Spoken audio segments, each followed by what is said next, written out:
Hi everyone. Just give us another 2 minutes to start. And especially our guests who are joining us online. We'll be starting in the next 2 minutes. Thank you so much.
Good evening, everyone. Thank you so much for joining us today. On behalf of the Center for Imagination at Woodstock School, I welcome you all who are here present with us, and we have a few guests who are also joining us online. We are thrilled to have you with us as we conclude Dr. Michael Collins' stay with us as CFI's resident scholar. In today's session, Dr. Collins will be in conversation with Mr. Pramod Kapoor, a renowned and respected hillside resident, beloved alumnus parent and spouse. Mr. Pramod Kapoor is the founder and publisher of Roni Books. He is the author of the internationally acclaimed Gandhi, an Illustrated Biography, which is published in 11 editions in most major languages worldwide. In 2016, he was conferred with the prestigious Knight of the Legion of Honor by the government of France for his contribution towards producing books that have changed the landscape of Indian publishing. He is also a recipient of the prestigious Mahatma Award 2021 for lifetime achievement for his contribution to publishing and literature in India. I now request Alex Kleber, a CFI staff fellow, to introduce Dr. Michael Collins and share about his time at Woodstock. Thanks, Raina. Well, Dr. Michael Collins is an associate professor of modern contemporary British history at the University College London and focuses on Britain since 1940, and his work focuses on how ideas and concepts are formed and destroyed by elites in response to specific historical contextual problems, such as decolonization, the British Empire, the experience of war and national identity, European political and economic integration, and race, multiculturalism, and liberalism. Many works I've found that he's written, including quite a few articles on cricket and its relationship with the British identity, and more so related today, his two works include works on Tagore and nationalism and interpretation, and Tagore and the politics of friendship. And so I've learned so much from, it feels uncomfortable, but Michael, he's insisted on me addressing him as Michael, Dr. Collins, but I've learned so much, especially as my work here as the staff fellow for interculturalism, a lot of work on identity and how cultures work together, and especially notions of friendship and how Tagore has discussed that. So thank you very much. And now I present to you our speakers.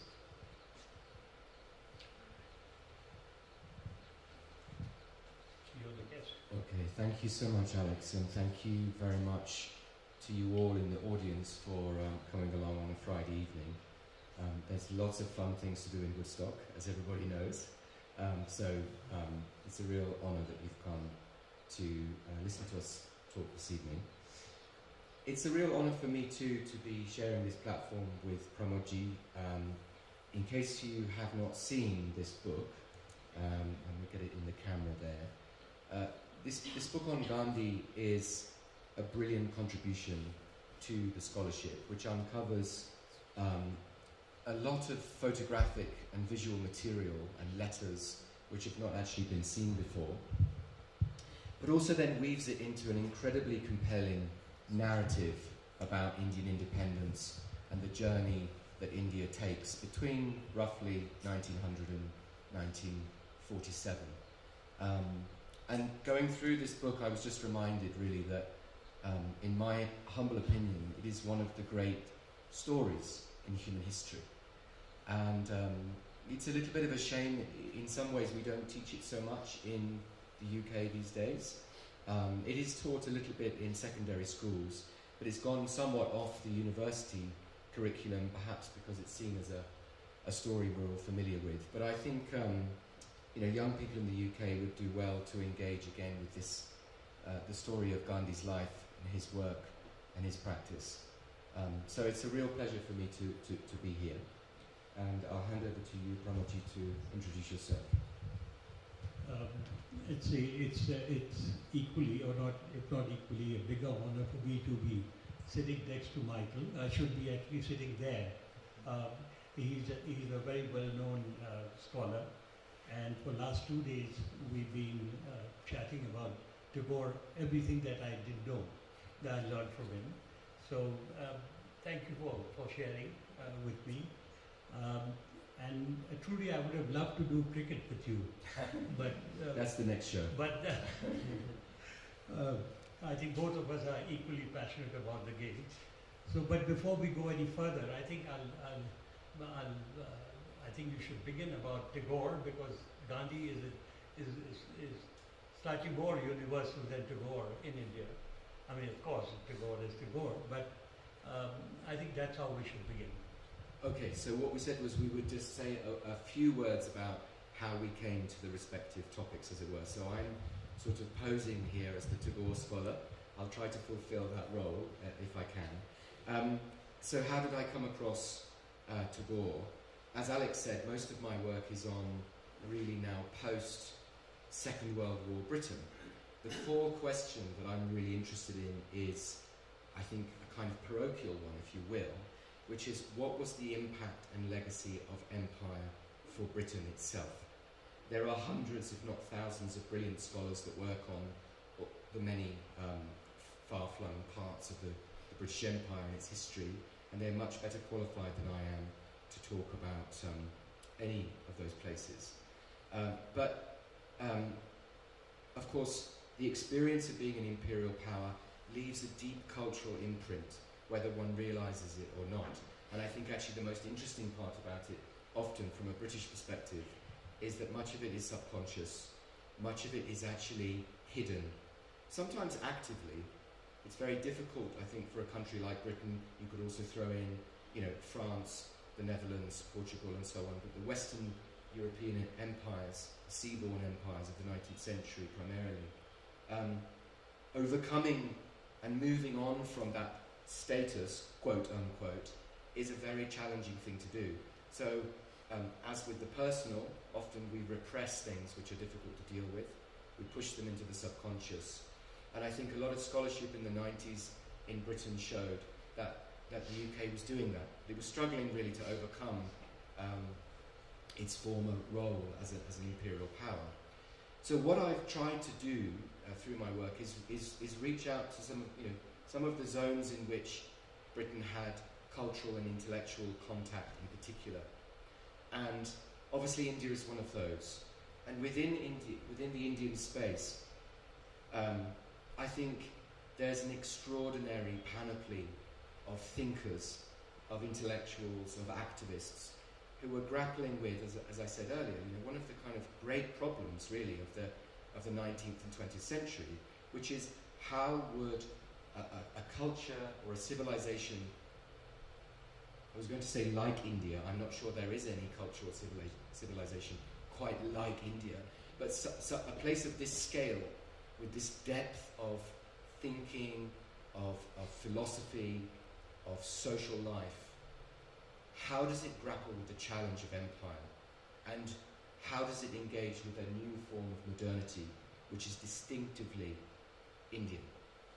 So, you know, from Vivekananda to Ambedkar to Gandhi to Tagore, these people are grappling with that problem.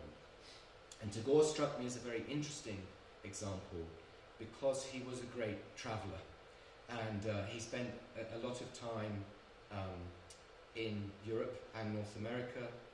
He even travelled as far as Latin America to spend time with a particular lady friend that he was very fond of. Tagore was a very amorous person, and that drove a lot of his interests. He had a very joyful and spirited attitude towards life. I'll touch on that and the differences shortly. But he was even a student at UCL, amazingly. In 1879, he went to London and studied at UCL. He took a law degree, or rather he started one. And the truth is, he loathed it. He absolutely loathed the conformity, the rigidity of the curriculum. I like to think that we've moved on a bit since then, in 125 years. But this speaks a lot about Tagore's mindset and his personality. He was not just a creative person, not just someone who celebrated the idea of creativity, but he actually believed this was inherent to the human condition, and that our capacity for joy, for art, constituted what he called a surplus, which distinguished us from animal life. So our creative capacities are fundamental to the human condition, he said. And so much of his attitude towards politics was about realizing that or releasing it. So he was expressing all of these ideas in the West, but he also actually had a prodigious output in the realm of politics and economics. He wasn't just a romantic artistic figure. He was someone who took the practicalities of life very, very seriously.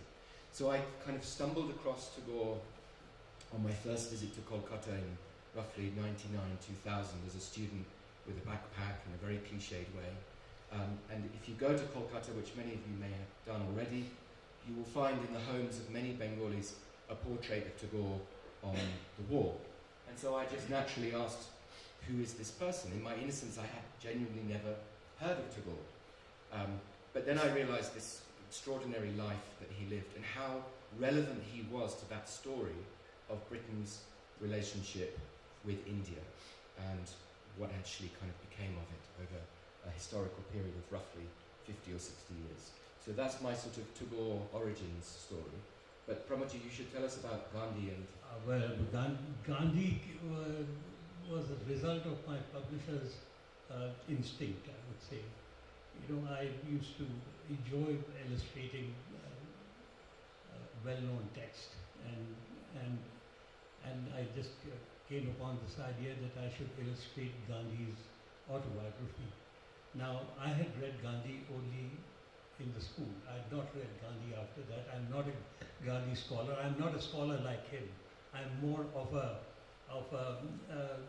my book is more of a Gandhi Nama, which is like a story of Gandhi.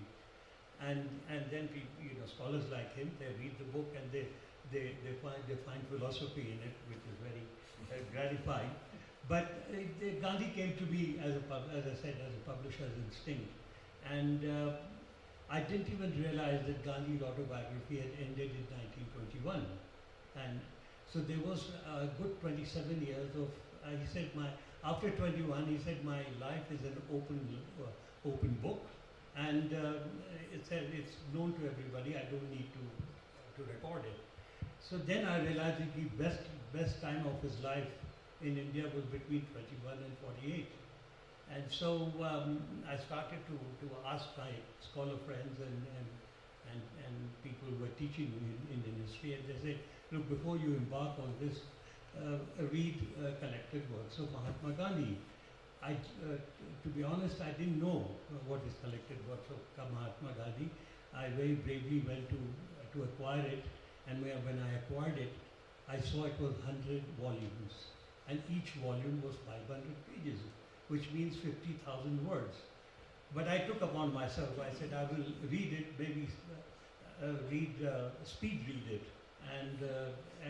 and take out the portion that when I started, I thought his family life has not been told as well as his political life. So that was what I thought my book will have. And so I started to take out extracts from those 100 volumes, and I read, as I said, speed read all 100 volumes. Took me 9 months to read it because that was an obsession for 9 months. Morning, evening, everything, just collected works of Mahatma Gandhi. And believe me, it is the most fascinating non-fiction that I have ever read. There was all kinds of emotions in it. You know, you were angry at it, you pitied people, and you even cried reading it. It is, and I'm not exaggerating, it is the finest piece of non-fiction that you will, and it's put in very honestly. It's not that things that Gandhi didn't like would be censored, or everything, even things that was not very good to attribute to him were there in the book. And then I did my own 15, 16 volumes of selected works of Mahatma Gandhi, and that became the basis of this book. This book took about 4 or 5 years to write, and but yet it was a very, very satisfying experience. From being a nobody in the Gandhi Scholar, I got a double promotion, and I think I almost became a PhD. So that's the story of why Gandhi. But I think we are here to say how Gandhi and Tagore met from Gandhi point of view, because that what I have read, I have not read Tagore as extensively as Michael has. That Gandhi came to India on January 9. I mean, he came to Bombay, landed in Bombay on January 9, 1915. But he must have planned his first 6 months or first 3 months of his arrival. Within a month, or let's say on the 16th of February, he was already in Shantiniketan. So just about 5 weeks later of his landing, he was in Shantiniketan. When I'm sorry, there are so many things in my mind. Well, he was told by Gokhale that, you know, Gokhale was his mentor, and he said that, for first 6 months, you have to keep your mouth shut and keep your ears open. That is how you have to live, because he was new, he was returning back to India. But Gandhi was quite incapable of doing all this. I mean, he was essentially an orator. Anyway, coming back to, he took this trip on the 16th of February. He arrived in Shantiniketan only to find that Tagore is not there. Because in those days there were no telephones, or you could inform that I am coming. But before Gandhi arrived, he had sent a team of 20 boys from his Phoenix settlement in South Africa, which included his own nephew Madanlal Gandhi, and those of you who read Gandhi later would know Kaka Kalilkar, who was one of the, like Vinoba Bhave, he was as big a Gandhian as him. They both, as young kids, were sent here to study in Shantiniketan, to imbibe the kind of new education that Shantiniketan was giving. And Gandhi, when he reached there, obviously met them, but he reached on the 16th, and on the 19th of February, his mentor Gokhale suddenly died of heart attack in Pune. So he came back from there. He came back to Pune, and without meeting Tagore. And but he returned back. And those days everything was slow train, so it took time for him to come back. And when he finally met Tagore on the 5th of March, and it is said that Tagore gave him the title of Mahatma, and Gandhi in return gave the title of Gurudev. Over to you. Yeah, thank you. I mean, it's it's extraordinary to think that Mahatma Gandhi, arriving in India in 1915, makes a beeline for Tagore. Why Tagore? That question has to be asked. It might seem like an odd question because we all know him now as a Nobel laureate and a famous poet. But for Gandhi, having spent most of his time up till that point engaged in very brutal and tough street politics in South Africa, where he was defending the rights of indentured labourers and others against essentially proto-apartheid laws in South Africa, particularly in Durban, it wasn't the most obvious choice that Gandhi should say, okay, I've landed. He went to see Gokhale, who was his mentor, as Pramodji just said. He went to see his family in Rajkot. And then he goes to Shanti Niketan to see Rabindranath. So how did that happen? Well, I don't know if you can see particularly well with the camera, but in the room, this watercolour is painted by Tagore's son, Rabindranath, in 1921, and it shows a meeting between Tagore and Mahatma Gandhi discussing non-cooperation. But does anybody know who the person in the background is? He's quite famous, sort of, in this little milieu. Yeah. C.F. Andrews. Yes, it's Charlie C.F. Andrews, Charlie Andrews, otherwise known as CFA, or Christ's faithful apostle. That's what Gandhi called him. And Andrews was a very interesting person because he was an Anglican priest who was in South Africa during the early 1900s and supported Gandhi's work in South Africa as best he could. And he was what would be described as a very liberal Britisher at the time, and essentially was a critic of imperialism. But coming from a deeply Christian background, he carried a concept with him which many of you will be familiar with, which is atonement. And atonement has a very deep biblical force. It's also, I believe, quite present as a concept in Hinduism as well. But for Charlie Andrews, atonement was going to be lived out through his life, essentially becoming an activist and a devotee of first Gandhi and then Rabindranath, who he met in London in the summer of 1912, when Tagore was in Bloomsbury in central London promoting his Gitanjali poems before he won the Nobel Prize. Anyway, so it was Andrews, I believe, who had sort of told Gandhi that this man is a very, very special person in the Indian context, not a politician, but someone who is deeply embedded in Indian traditions, Indian philosophy, and a profoundly influential person. So I think it was probably Andrews who played quite a significant role in taking in taking Gandhi over to Shanti Niketan at that point. However, they meet.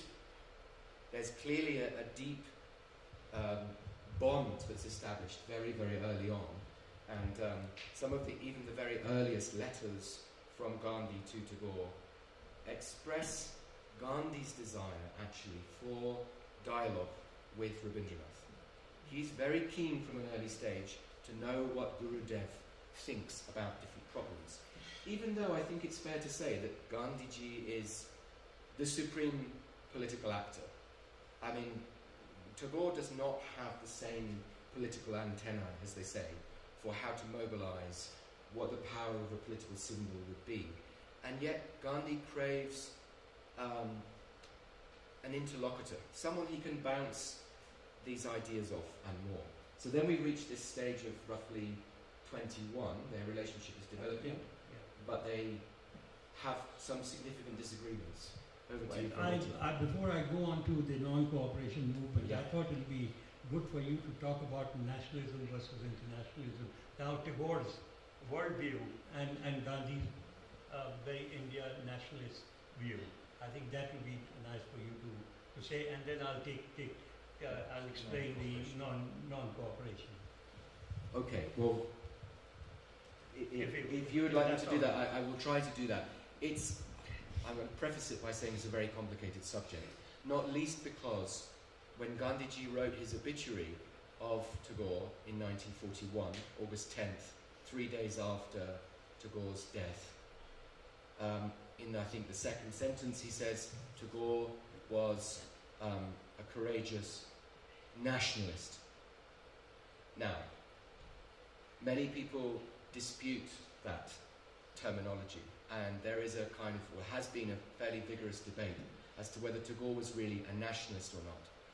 I think often there's a degree of conceptual confusion that we're all guilty of. We think a nationalist is a patriot, someone who loves their country. Tagore loved his country, his people, and was much, much more grounded, actually, I believe, I argue, in Indian philosophy, and particularly Hinduism and the Upanishads, than he is sometimes given credit for. But if we go back historically, partly because of his dialogues and disagreements with Gandhiji about independence and non-cooperation, he was sometimes typecast as a... There were sometimes some very unpleasant things which were said about worldview. Tagore has more worldview, and Gandhi had more nationalistic, so-called nationalistic. Sure. So Tagore was sometimes typecast as a lackey of the British, someone who had too much respect for them, wasn't sufficiently critical of imperialism. But what he was I would argue, what he was really trying to say is that India needs to find its strength from within. It needs to stop looking outside. It needs to stop looking for affirmation from the rest of the world. And it needs to recover its own strength, its own traditions, its own connections to spirituality and so on. And so for that reason, for example, he was actually profoundly irritated by the reaction to the awarding of the Nobel Prize. So Tagore had been quite a controversial figure in Bengal. He was seen as very avant-garde, quite disruptive of a lot of cultural forms, language. A lot of the theatre he performed was pushing the boundaries of what was acceptable to talk about in terms of social life and so on. When he gets the Nobel Prize in 1913, suddenly everybody rushes to Shantiniketan to sort of literally pay homage. And there's a famous outburst where he stands up and says, last week I was persona non grata and everybody was very angry with me in Bengal, and now because a foreigner has bestowed a crown upon me, you all come here to worship. That's a very important insight, I think, into Tagore's mindset. He was not someone who looked uncritically at the West. He was someone who wanted to find India's strength and rebirth, but without simply or blindly rejecting everything that was coming in from Europe, Britain. It didn't really matter. He was a great polymath. He spoke French, German. He read and interacted widely with many European intellectuals and others in North America. So it wasn't a British thing, but he was keen that these ideas would not be just shut out. So I wouldn't call Tagore a nationalist in the technical sense. I would call him a patriot and, a son of the soil, if you will, and a great believer in the strength and uniqueness of Indian civilization. But he didn't like nationalism as an ideology. He felt that what he had done in the West was to actually drive brutal competition between countries, to borrow a phrase from Freud, to fetishize minor differences. And Tagore was very interested in that idea, that actually there's so much in common, and yet nationalism drives a wedge between us, and we focus on what is different between the British and the German, as opposed to what we share. So nationalism was a problematic thing for Tagore, but he was a profound patriot, deeply steeped in Indian traditions. See, we should also not forget that Gurudev Tagore was a poet and a philosopher, whereas Gandhi came back here as a politician. I mean, he would be called Mahatma and a great soul and everything, but essentially what he was doing was politics. So there were differences of concepts, but there were no differences of the objective. Yeah. Both were nationalists. Yeah. In their own. But I think the real, there may have been dialogues between them where they disagreed on many things, and as our discussion is called today, they agreed to disagree later or in most, not later, but in most part. The main event or main thing that happened, which brought the disagreement a bit in public, was the non-cooperation movement, which was after 1990 Jallianwala Bagh. Gandhi gave a call for non-cooperation movement, which means boycott of all foreign goods, of the British courts, the universities and colleges, and that everyone was taken in with it. I mean, it was a hugely successful movement. Tagore did not entirely agree with this, especially with burning of foreign clothes, because Gandhi said that all the textile, fabric, anything that was made in Manchester or anywhere abroad there should be a bonfire of that, and all over India there were bonfire of these of clothes made abroad, and Tagore didn't agree with it. He said, in a country where people can barely find clothes to hide their nakedness, we cannot give this kind of call.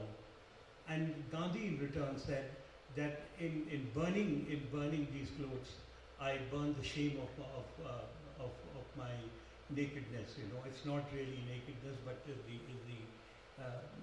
and so the main disagreement began, and they wrote to each other.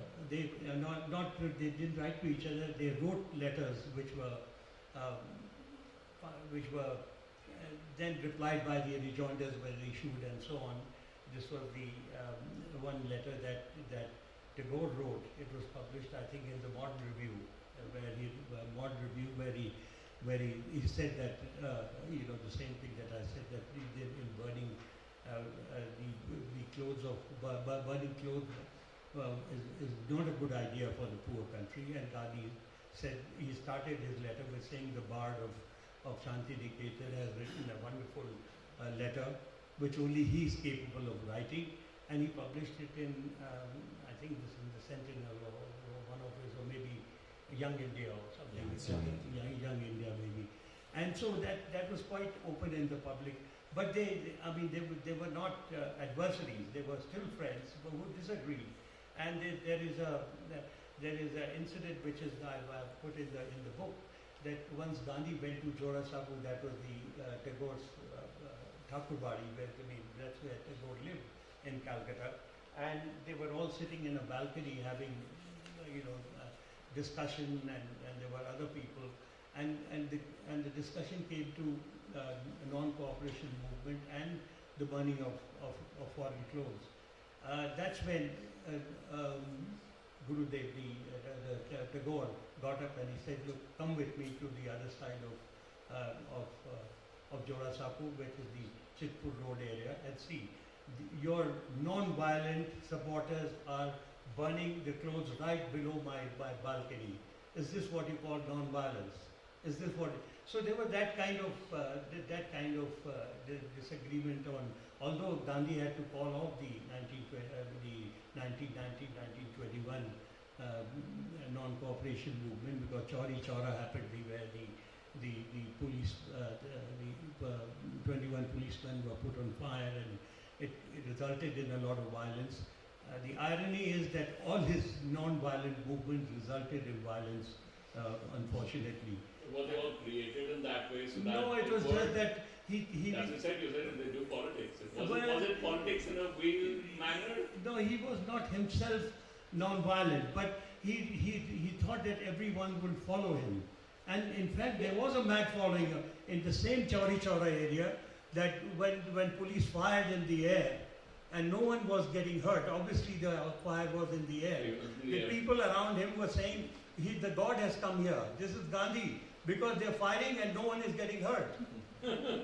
So that is the kind of following Gandhi had, and he thought that people will follow whatever he said, the non-violent thing. But every time it ended like that, and not every time, but Salt Satyagraha, it didn't end like this, but the police people did beat up people, and there was a bit of blood, but it was not his doing, So anyway, we are deviating from Yeah. No, it's very interesting. I mean, the Salt Satyagraha, yeah. the violence is enacted on incredibly disciplined Yes. satyagrahis by the imperial Yes. police. So that's very interesting. But if we rewind back to April 1919, try to dig a bit deeper into the sort of philosophical disagreements that Tagore and Gandhi had. This is a letter from Rabindranath to Gandhiji, 12th of April 1919. He says, "Power in all its forms is irrational. It, power, is like the horse that drags the carriage blindfolded. The moral element in it is only represented in the man who drives the horse. Passive resistance is a force which is not necessarily moral in itself. It can be used against truth as well as for it." And he says, "I pray most fervently that nothing that tends to weaken our spiritual freedom may intrude into your marching line, that martyrdom for the cause of truth may never degenerate into fanaticism for the mere verbal form." Now what he's saying there is that we are all guilty, all humans are guilty of rallying behind the flag, of marching in unison, of the seductive power of group action, and losing sight of why we're doing what we're doing. That was Tagore's great fear at the very beginning. And in a sense, he is proven to be correct by what you say. He's basically saying, look, people will get out of hand. They will not be able to have the levels of discipline that you, Gandhiji, have as a human being. It's just not possible. So, but it doesn't mean that the path is the wrong one, right? Because in a way, this is a kind of learning process. Gandhi is learning by doing, and that is the most extraordinary responsibility that he's carrying on his shoulders. This still relatively inexperienced politician is Yes, carrying also that he weight. called off the non-cooperation movement after Chauri Chaura burning of that police station, and he said that we are not ready for it. He realized he is not ready for it. I mean, India is not ready for it. So it was called off, and a lot of people who had resigned from the courts and from the being a teacher, etc., they were left jobless. So it was a bit of a difficult time for, and that was non-cooperation was one movement where both differed in public. Yes, quite vigorously. But one of the themes underpinning, as it were, the talk and partly my time here with the wonderful students of Woodstock has been this concept of disagreement or disagreeing well and what its value is. And it would be great to talk to the audience a bit more and hear from the audience a bit more about that later on. But as I alluded to earlier, what's really striking and perhaps correlated to this idea that Gandhi had this incredible burden in a way to bear was his desire from the very early phases to have Tagore's counsel. From very, very early on, this is April 5th, he's writing to Tagore to say, I venture to ask for a message from you. It's a plea, a message of hope and inspiration for those of us who will go through the fire. I do it because you are good enough to send me your blessings when I embarked on this struggle. I am anxious to gather round me those ennobling of assistance. I will not be happy until I've received your response and your counsel. And this is the genesis of something which will last 20 years. So many points. We'll talk about the fast a bit later. That's what I was going to go. Yeah. Gandhi's reaching out, and it does strike me that, as we've talked about disagreement as a kind of pedagogical tool, that maybe we're talking about everyday life today, now, or in the school, that maybe we've learned to close ourselves off a little bit from intellectual conflict. We've talked about some of the technologies of modern life that encourage us to exist in thought bubbles and so on. This is a fairly unique relationship, Gandhi and Tagore, but nonetheless, when you dig down, the civility of the discussion, the eagerness to understand exactly what the other person is saying, and for the other person to not be misrepresented before they engage in the dialogue, is really striking. when we think about the kind of point scoring and the flippancy of social media and what passes for political dialogue in the contemporary world.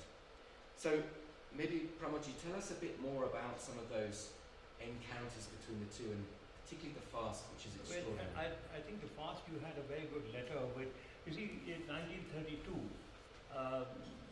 Gandhiji took a fast against, isn't that the time when the earthquake also took place, right? The earthquake is 34. 34, sorry. But this is when he Right. declares a fast unto death in 1932. And that is for the separate electorate, Exactly, the separate electorate for the what is called now scheduled caste. And I think Gandhiji had given a name Harijan, but they were called something else at that time. And he didn't want to alienate them from the main caste Hindus. His thinking was, or what he wanted to do was to make them remain as Hindus rather than a subsection within the Hindus. And there were other forces, or there were other people who thought differently, including the British. Now, Dr. Ambedkar thought differently. He thought that if by putting them together with the caste Hindus, they will lose out. And therefore he was demanding a separate electorate, with Gandhi opposed. He said, no, they should all be together. And British also wanted it, what Dr. Ambedkar was saying. At that time, Gandhi said they can be reservations, but they cannot be a separate treatment of them, right? And that's when he announced a fast onto death, but not before reaching out to Tagore, where he asked for validation from, or approval from Tagore, and I think you had more thing on just that. to give you some sort of context and some of the emotive and emotional flavour of this relationship and this interaction, which I think again is relatively typical of this generation. The uniqueness of their experiences and the closeness of these relationships. Gandhiji is in Yeravda Central Prison in Pune. 20th of September 1932. Dear Gurudev, this early morning, 3 o'clock of Tuesday, I enter the fiery gate at noon. He means he's committed to starve himself until death. It's an extraordinary thing. If you can bless the effort, I want it. You have been to me a true friend because you have been a candid friend, often speaking your thoughts aloud. I had looked forward to a firm opinion from you one way or the other, but you have refused to criticize. Though it can now only be during my fast, I will yet prize your criticism if your heart condemns my actions. I am not too proud to make an open confession of my blunder, whatever the cost, if I find myself in error. It's an extraordinary way in which Gandhi makes himself vulnerable, an openness to critique constantly. And I would posit that dialogue actually between Tagore and Gandhi, possibly, maybe above all others, was one of the central drivers of Gandhi's outstanding contribution to Indian and human history. That's an argument that I kind of try to make in the book that I wrote originally on Rabindranath. That we tend to look at history as a history of great men, too often great men, sometimes great women, as if they come up with these ideas on their own. But actually, of course, history doesn't work like that. History is about discussion, debate, and dialogue. Sometimes the people who are in discussion with people in the past fall away and we forget them, they're not important. Tagore can't be written out of the story because of his greatness in his own right, but the Tagore-Gandhi dialogues were absolutely fundamental drivers of how Gandhiji was able to sustain himself at this time. And then just to cap this off, 6 days later, when the communal award issue has still not quite been resolved or is coming to a resolution, in this stunning biography of Mahatma Gandhi written by an American called Lewis Fisher in 1950, he talks about the arrival of Tagore at the prison in Pune on the 26th of September. So Tagore decides that he has to travel from Shantiniketan to the other side of India to be present.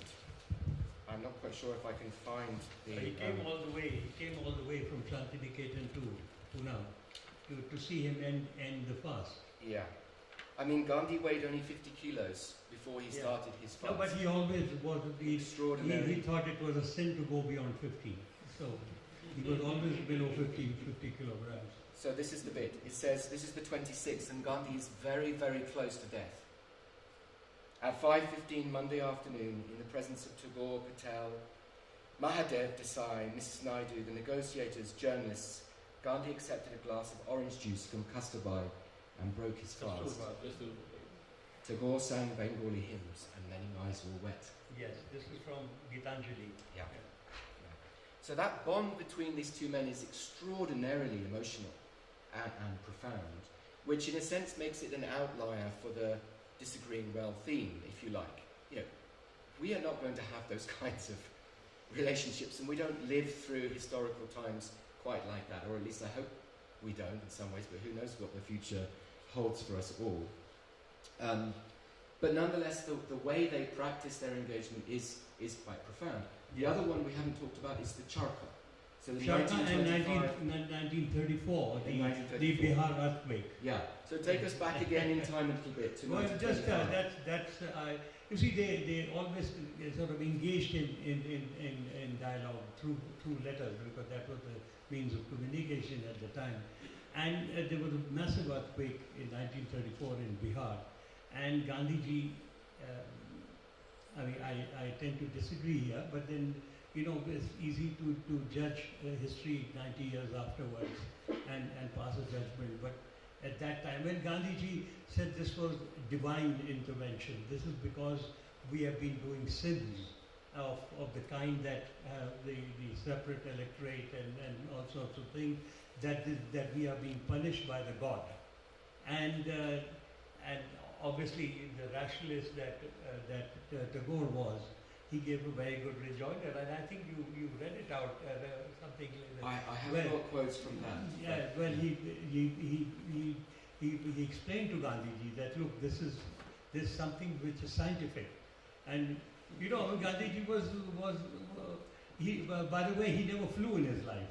He never used an aircraft. You know, he never went to America. I mean, his fame has reached America, but he never went to America. He never flew anywhere. He never took a flight. And when I mean, I'm sorry, I'm diverting from the main, you know, the topic that we were discussing. There was this lady journalist from Britain or some, I can't remember from where, who asked him, what would you, after World War II, and that if the plane was dropping a nuclear bomb, what would you do? He said, I would stand in front of the aircraft and with folded hands and pray to God that the bomb may not be dropped and no one should be harmed. That is the kind of, you know, the life Gandhi led. And well, I don't know whether he believed or he thought his followers believed in it, but he practiced that. And rationalist that Tagore was, obviously didn't agree with all these things, and he would, you know, in a nice way he would explain. So that was, I mean, it just came to my mind about 1934. Yeah. But yeah, go to 35, yes. So on the Bihar earthquake, this was a pretty low point. I think Tagore was shocked by the idea that an earthquake should be divine punishment for India's sins. And just to clarify, Gandhi was saying, we, particularly we Hindus, have sinned because of untouchability. It's our failure to resolve this problem and to abolish untouchability that God is punishing us. And Tagore said, by your logic, Gandhiji, it could equally be a punishment for attempts to erase untouchability, because untouchability is the natural order of the caste system. So he was saying, your logic is flawed here. Let's be serious. I just want to maybe just slightly question the idea that Tagore was a rationalist. Yes, he believed in in science, but also my understanding of Gandhi is that he was, one of the things he was somewhat enamored with in terms of Europe and America was the scientific method in its right place. I think Tagore is sometimes misunderstood, and he has written voluminously about the concept that the world around us is ultimately Maya, that this physical world that we touch and feel right here is not the ultimate truth, that actually the ultimate truth of the universe lies beyond the noumenal, beyond the physical, in a conception of God. I think maybe if I can posit an argument, as it were, for what was really behind them. We've said about this wonderful relationship that they had, and they disagreed well, and so on. So what was really behind the disagreement? And here I'm steering into possibly slightly more controversial territory, because my argument, which I'll try to put humbly, is that Tagore, for all of his many merits, was a small c conservative thinker. He believed very deeply in the resonance of tradition, of social order. He was an aristocrat by birth, and many of his kind of sophisticated ways were born out of the comfortable material situation that he found himself in. It was a very wealthy family. They could afford this kind of luxury of travel and indulgence in the arts and so on. But that's the superficial point. The deeper point is that I think Tagore was somewhat afraid of mass politics, of even democracy, dare we say it. He didn't exactly explore that in all of its complexity, but he was afraid of what in England at the time they would have called the mob, the irrationality of the mob. Yeah. If you stir people up, you will find, unfortunately, that there are violent tendencies within them. What he believed in, I think, Tagore, was the role of elites, was the role of great individuals to lead people forward in a progressive direction. So I would reiterate that point. Tagore was not a dreamer. He was not this romantic figure who just reclused himself in the world of poetry. Tagore built a school in 1901 for the purposes of restructuring Indian education. He founded a university, Vishvavarti, in 1921. He was an active social reformer and a really pioneering, I think, thinker and practitioner of rural agricultural reform, with a deep understanding and analysis of what humans were doing to the planet. He's now being reclaimed as a progenitor of the environmentalist movement, Tagore. It is quite extraordinary how many sort of ideas he managed to push out there way before their time, as it were. So he believed in all of these ideas. He was an incredibly active person, a doer. He wasn't a thinker only, he was a doer. But it does seem to revolve around the role of enlightened individuals. Once you get the crowd in, he's very nervous. Gandhi was the master of mobilizing. I'll read out something from Please. here. Now that you mentioned it, it'll take me a minute about how Tagore was not very comfortable with the masses. Right. I think I put it here somewhere. Give me a second. We discussed with the students in a number of the classes earlier in the week and last week just how supremely brilliant Gandhi was as a political operator. How he could mobilize symbols like the charkha or salt. Simple but absolutely brilliant, because the salt was not only, for example, an indigenous resource. The injustice of denying people access to an indigenous resource like that was so blatant. But he also was pressing the buttons in London, telling the imperial authorities, I know how your empire works. I know precisely how these things work.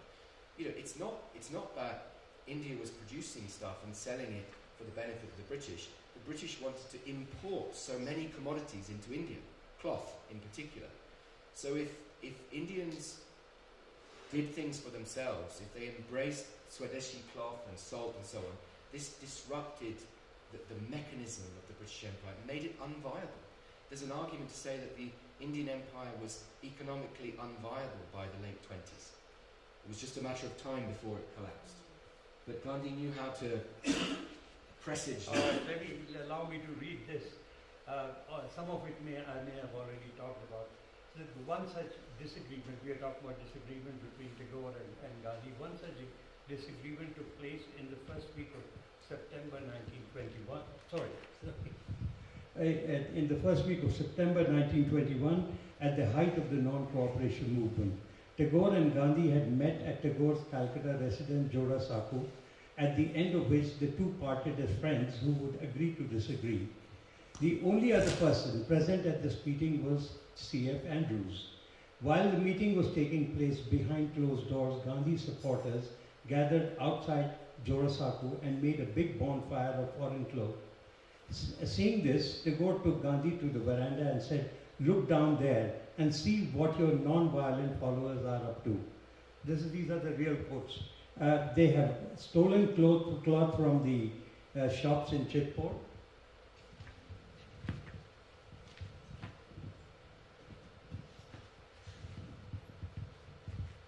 Chitpur wrote, "They have lit bonfire in my courtyard and are now howling round like a lot of demented dervishes." So that's what you meant by that he was demented dervishes. Is that non-violence? Tagore's article published at the call of the truth. Anyway, those we have. So he truly was not comfortable with these kind of, he was an aristocrat, as you said.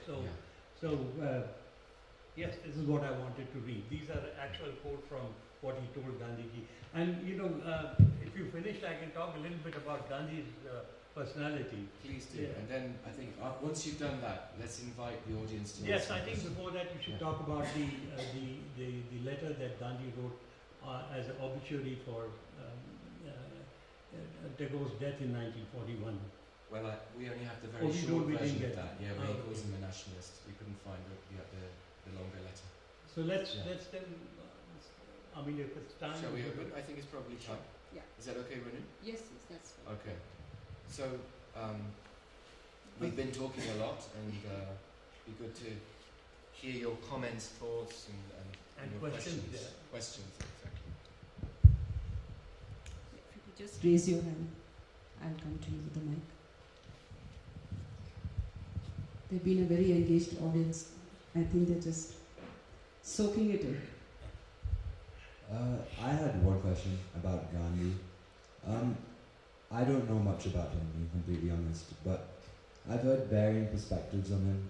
One, that he was a great saint and he believed in, being pacifists and non-violence. But I've also heard a more vulgar side of him, which I've heard different aspects from different people, some who really like him, some who dislike him. And I want to hear maybe some of your thoughts on that.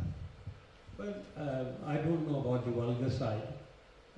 Whatever he did, as I said in the beginning, whatever he did, he said it was an open book. So even if there was something to do with women that were his followers, they were all written about. He didn't stop anything.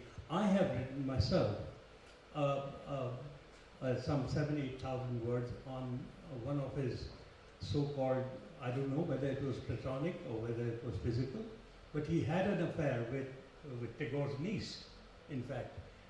She was an extremely bright woman, very liberated, and Gandhi fell in love with her. And this was the only time Gandhi actually fell in love, and he used to take her around, in all the speeches and in his tours, etc. In the end, after a year, and she became very possessive about him. And in the end, the relationship had to end because he thought his public life will be, affected by this, and also that his own youngest son Devdas and his friends and relatives wrote to him that what you are doing is destroying a movement that you created. So if that you call is vulgar, that he himself made sure that everything was available. None of the letters were destroyed.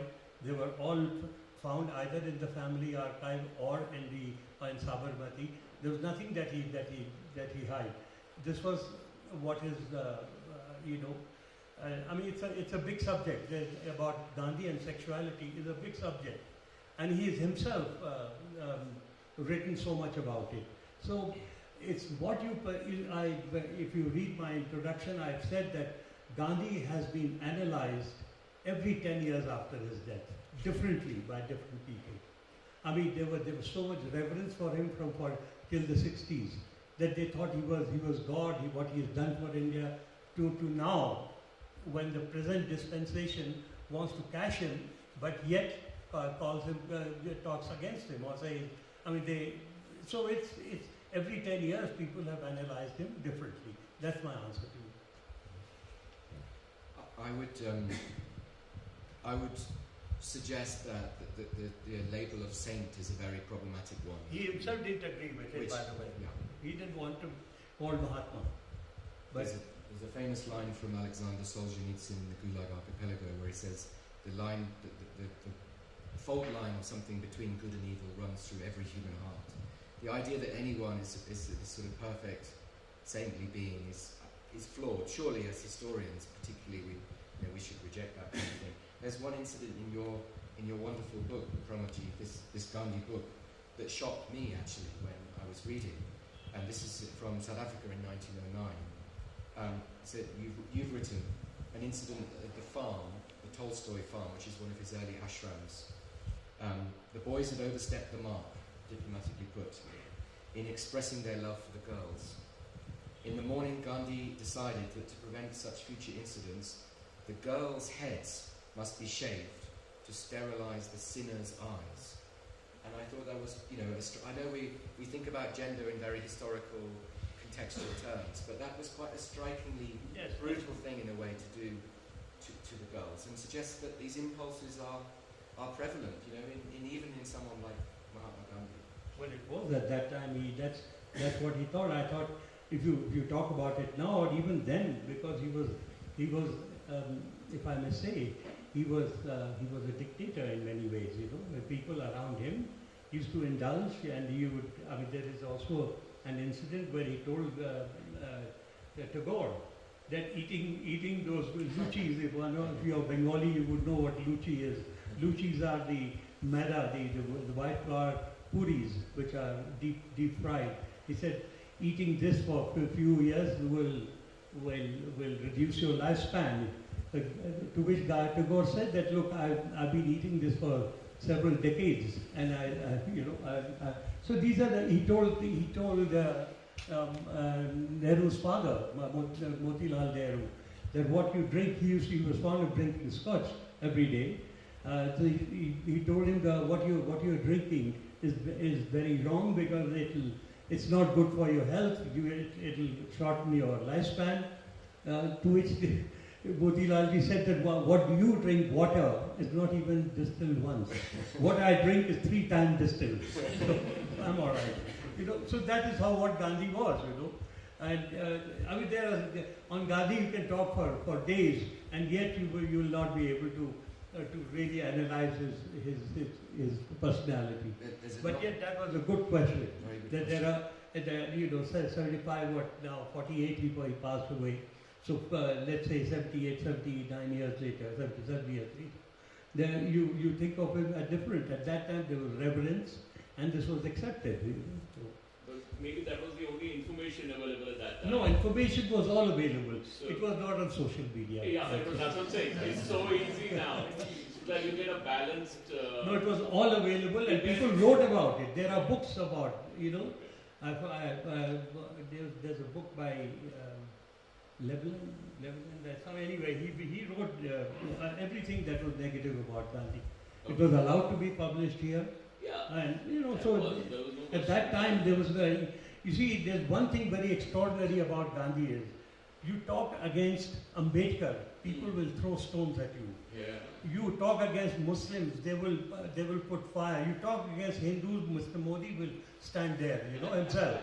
You talk against Gandhi, and it's me, people like us, who will reply to people, will not throw stones. He never taught people to be violent and react like that. Have you ever found a Gandhi who's indulged into violence? No, because that was not Gandhism. We have a question at the back. Sorry, I get carried away. So please, that's what the discussion is for. It's very enriching discussion. I am from Ishwati. I studied everything like from my childhood to masters, BA, everything I have done from Ishwati. And I will say that, I will say they had a tremendous respect for each other. And it is very well said, like they actually agreed to do something. And that should be. Even the Mahatma, the title is given by Well, it was given by somebody else, but he's the one who wrote all his letters and got it accepted by everybody. So they had a tremendous respect on each other, and that's how it should be. And we want like the present generation, they should know about them. Both of them, what we are taught, what it was taught to us also, that they are the wonderful, tremendous philosopher, both of them. Like Rabindranath was a great philosopher. Gandhi also. To understand them and their life, we need to read a lot. It's very easy to say or carried away about the social media, what they are telling, and without understanding, telling that thing. So present generation, they should go through and do research. Thank you very much. And you're spending in Shantiniketan, I think you spent around 6 months there, right? Yeah, stayed there for 6 months, yeah. It was tremendous. Thank you very much. Yeah. Thank you.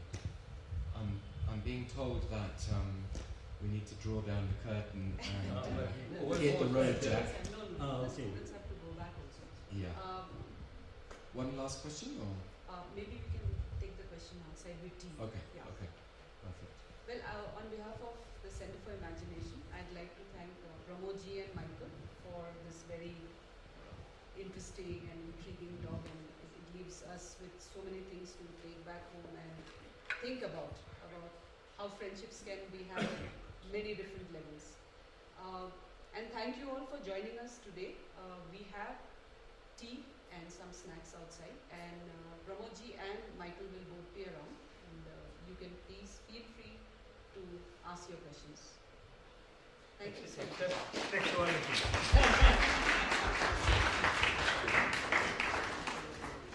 Because even Gandhi and staunch Gandhi are also Politicians, sir.